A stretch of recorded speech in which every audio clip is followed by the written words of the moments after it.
Guys, mga kababayan, bisayaon ta lang nino kay kusog kayong linog sa Davao. And then makita gyud nato nga nga buskag mga balay no, nga tumba, nga dugmok ang ubang balay, mga building nga collapse, nga guba ang mga balay. So sa mga nabiktima ng linog nga 7.8 nga biktima mo tungod kay naguba inyong balay, siyempre magtukod mo panibagong balay.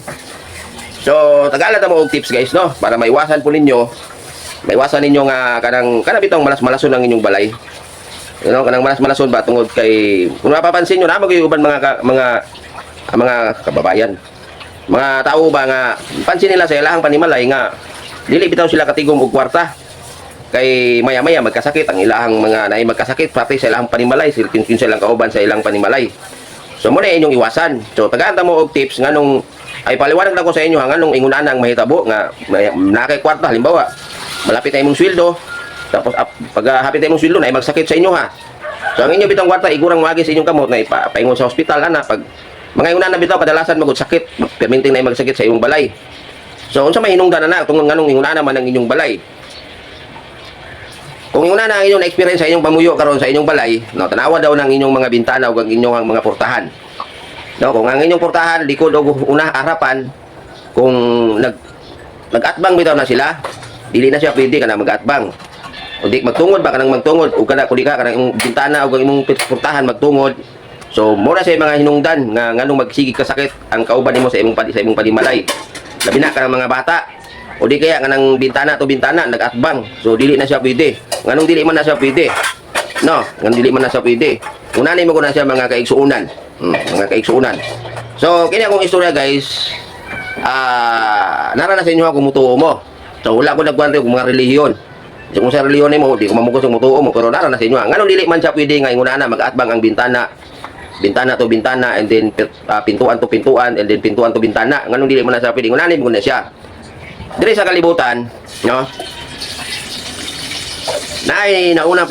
Naunang namuyok diri sa tuwa. Mo lang kanang mga engkanto, no? Mo na sila unang namuyok diri sa tuwa bago mo na sila unang mga karakter nga nagpuyo diri sa kalibutan bago kitang mga tawo. Karon kana sila nana sila mga gahom, nana sila kapangyarihan bagitagaan mo na sila kapangyarihan sa Ginoo. Nga mapapansin mo kaya nila muhatag og sakit sa mga tawo. So yung nana mo nagod kana magong mga engkanto guys, dili mo na siya parehag tawo bitaw. Dili bitaw na siya parehag tawo nga halimbawa kitang mga tawo no, maglakaw ta nya matumbok na to ang balay, mulikay bitaw ta. Kay balay naman natong natumbukan. Di mulikay ta ang kanang engkanto dili na sila mulikay. Labi na gini halimbawa maglakaw na sila. Nadili na ingon nga sila ray usa. Nya karon kanang imong balay na timingan na siya nga agianan na siya og engkanto. Pareho kog tawag nga ang tawag nabo siya agianan, di ba na siya agianan. Tapos natindang tukod kag karon og balay diya sa ilang agianan. Nang karon pag tumbok na sa imong balay, pagtanaw nila sa imong pintuan, nga tagos na sa imong pintuan dito sa likod, musulod na sila sa imong balay. Musulod na sila, dili na sila parehag tawo bitaw nga ug makita tag balay, matumok tong balay, mulikay kita. Di ba siyempre maulaw ko biya ka musulod kasi balay nga agir ka sa imong balay, maulaw do. Ang engkanto dili sila ingon nana. So ingon nana na siya. Pagtanaw nila nga ang imong pintuan, ang kaharap niya at bang niya bintana, sulod lang gyapon na sila. Kay ngano wala man sila kabanggaan. Wala man sila kabanggaan. Halimbawa, ang bintana nimo mo pod, musulod na sila, muagir na sila. Karon ang problema mo na nila, inigagir na nila labi na kay mga bata, samukan na sila, inigagir na sulod sa imong balay, samukan na sila. Matarog na sila, muna muhatag sila sakit.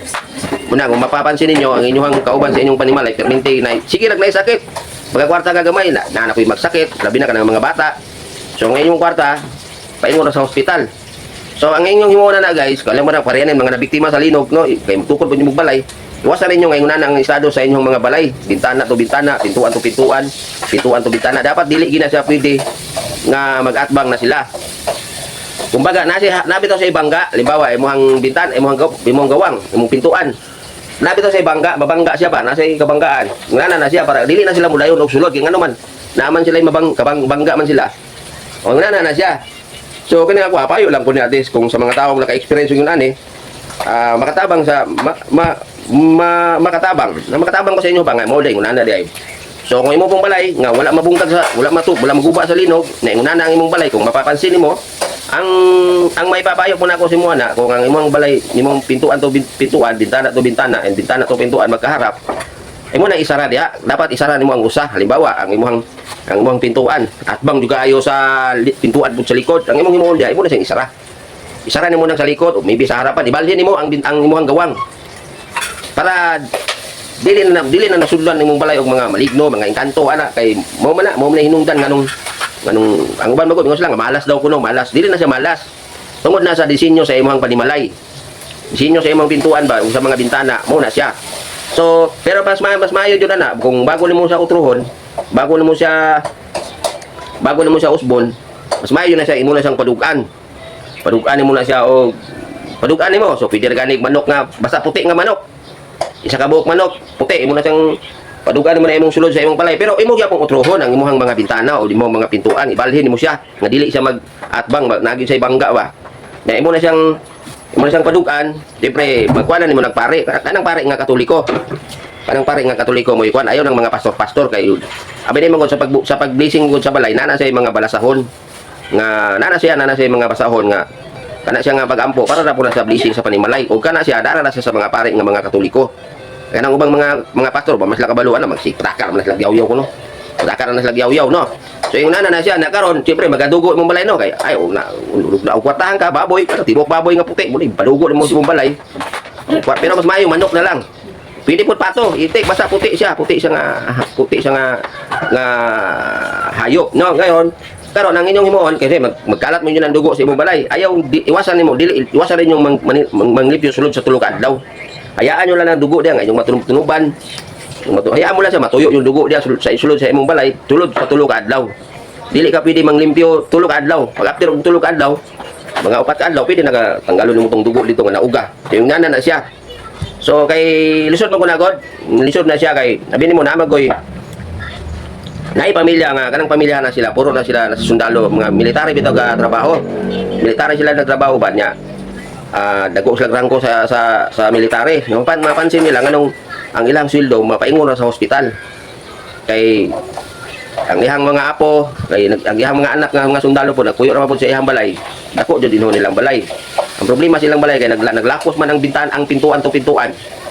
So mo to hinungdan nganong kada pag naas na kwarta magsakit ilang mga batos dito sulod silang balay. So di sila katigom ilang kwarta paingon sa hospital. So ang gihimo ato, gipasirha to, gibalhin ang pintuan sa balay. Sa likod, gibalhin nila, giulan nila giharap. So tapos giblisingan nila. Gihawan nila hayop nga kulay puti, basta kulay puti siya. So dato nawala na siya, unana na siya. Na maro makakuan ta ba? Magbawal po sa mga tao nga unana day hinungdan. Nung ano mapansin mo kay naay manuktok, ug manira ka, diba magabi manuktok sila. Kay naana naman sila gagiaga sa imong balay. Madlaw, masige man sila gagiaga, pag gabi maagi sila sarado imong balay, mo manuktok sila. Di ba? Maka-experience mo nang manuktok sa inyong balay.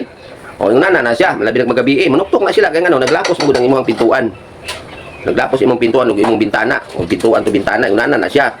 So now ko unta no nga makatabang ko sa inyo ako na mo yung suliranin kung may mga problema kayong ganito, na experience sa inyong pamamahay. So tingnan niyo yung mga pintuan niyo at saka yung mga bintana niyo and then baguhin niyo kung sa tingin niyo magkaharap yan, tagusan yan, baguhin niyo yung inyong pintuan uli kay bintana. Pwede niyo siyang isara. Pero hindi man gud pwede nga ang isa ka balay, isara kang gawang na yun na si duha gid ka gawang. So kung maaari ilipat nyo yung pintuan na isa. Depende sa inyo kung harapan ba yun o likod. So yung unana na siya, nung uban mo ko ilang pasaginlan kaya para nang naatbang ka sa adlaw, ano kung usa pa dili na siya mao. Mga engkanto na siya nga muagi bitaw sulod sa imong balay. Nya og masabod na sa imong mga batos, siyempre ikaw nagatrabaho ang mabilin sa imong balay, imuha mga batos. Sila may makasala mo na matagaan sila sakit. Yang ikaw po, siyempre kay mag-alala ka, magsakit, ada ganing ka sa ospital. Ang imong kwarta, hurot na dito, paingon na dito sa ospital. Kay, una naman ang sitwasyon sa imong panimalay. Ako lang siyang ibisaya, kay nagkalinog mong sa Davao. O niya, siyempre, nakita na to sa TV, ng guba, magani ng building nga, di ko na kahit ako kaya building, ka napakambalay nga. Diba? So, una na siya. So, now to, makatabang ko sa inyo, lalo-lalo sa mga taong may naka-experience sa mga ganitong senaryo sa loob ng inyong pamamahay. O di kayo magtatayo pa lang kayo ng bahay, bumili kayo ng lote at mapalak nyo magtayo, magtayo talaga ng bahay, iwasan nyo ng ganung tagusan. So yun lang guys no, maayong udto sa inyong tanan o diri na ko kutob kay maura to, ay lang po ko ninyo kalimti, i-follow lang po ng akong page no.